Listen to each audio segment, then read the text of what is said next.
Continued from the previous upload. Seed is a product of an era in anime which I do not like. I don't like the art style, I don't care for the animation in this period, for the most part, of television anime, and I find the melodrama stylings amalgamating teen drama anime with the occasional melodrama of mech suit programs to be a factor which makes it very hard for me to watch much of Seed. Seed Destiny being a follow-up hasn't exactly sold me on that show, naturally. Double O, again, that could be any other anime, mech anime, but it had the Gundam logo and general art design thrown onto it. I feel the same way about Age, personally.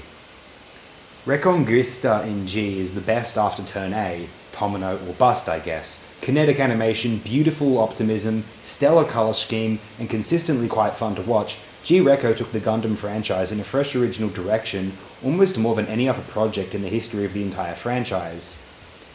My complaints about Iron-Blooded Orphans and The Witch from Mercury are essentially the same as I had with Double O and Age, though slightly different formulas, of course, and I had no motivation to watch the homage-heavy, fan-appeasing sadness that was the GQUX series from last year. As for the films, I really love Char's Counterattack and F91. Narrative I found a bit dull, to be totally honest, and I don't find the Hathaway things really engaging, I have to admit.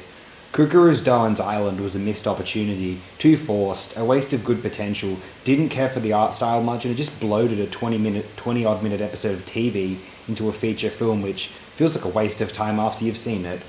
War in the Pocket was fantastic, there's no doubt about that, as was the superb Stardust memory, and 8th MS team is close to being the best thing in the Gundam franchise, frankly. I find Unicorn to be a real disappointment. The animation is very good, but the scripts are just absolute garbage. I can't even with people who think otherwise, I gotta say. I don't like the origin at all. Way to milk every little piece of iconography from the original series. This is like what happens with the original Star Wars trilogy nowadays. There's like more of the origin almost than of the damn original show, and it's like, who would consider the events of the origin as compelling or important as those depicted from the 1 Year War? Why are we even spending time focusing on this time? Milking iconic characters for all they are worth, cynically, over-importantly, and most unfortunately, so dully.